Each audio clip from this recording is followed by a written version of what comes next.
कभी आपको भी लगा है कि आपके सपने बहुत बड़े हैं, लेकिन आपके हालात कुछ ऐसे हैं कि लोग सिर्फ हंसते हैं। आप कोशिश करते हो और दुनिया आपको कहती है तुमसे नहीं होगा। जंगल के एक पुराने खंडहर जैसे कोने में एक नन्ही चूहिया रहती थी। नाम था नन्ही। उसका घर टूटी हुई ईंटों के बीच एक छोटा सा छेद था।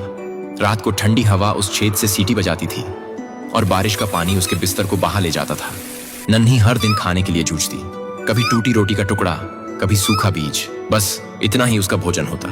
लेकिन उसका दिल, उसके पास एक सपना था।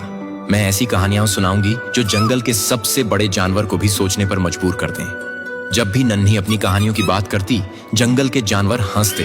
तू कहानीकार, तेरी तो खुद की आवाज कोई सुनना नहीं चाहता। यह शब्द हर रोज उसके दिल को चीरते।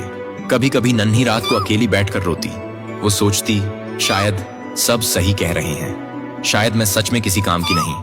उसके हालात उसे उसके सपनों से दूर ले जाते। लेकिन अगले दिन फिर वो अपने पंजे से मिट्टी में नई कहानी लिखती। उसकी उंगलियां कांपती थीं, लेकिन वो लिखती रही, हर दिन, हर रात। एक दिन जंगल में भयंकर तूफान आया। बारिश ने बाढ़ ला दी और पेड़ों के घर में रहने वाले जानवर एक एक करके डूबने लगे। नन्ही भी डरी हुई थी। उसका घर भी बह गया। लेकिन उसी समय उसने देखा कई बच्चे जानवर कांप रहे थे, डर से रो रहे थे। उसने अपनी कहानियां सुनानी शुरू की। वो छोटी सी आवाज बारिश के शोर में दबती रही, लेकिन धीरे धीरे सबके दिलों में रोशनी जगाने लगी। जानवरों का डर कम हुआ, उनके मन में हिम्मत आई। सुबह जब तूफान थमा तो जंगल के जानवरों ने पहली बार महसूस किया, नन्ही की कहानियों ने उनकी जान बचाई, क्योंकि उसने सबको डर से लड़ने का साहस दिया था। धीरे धीरे जंगल के हर कोने में उसकी कहानियां फैल गईं। वो वही चूहिया थी जिसका मजाक उड़ाया गया था, और अब वो जंगल की सबसे प्यारी आवाज थी।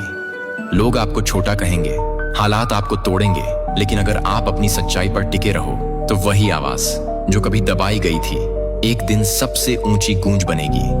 नन्ही छोटी थी, गरीब थी, लेकिन उसने दुनिया को सिखा दिया, बड़े सपनों की कीमत सिर्फ हिम्मत से चुकाई जाती है।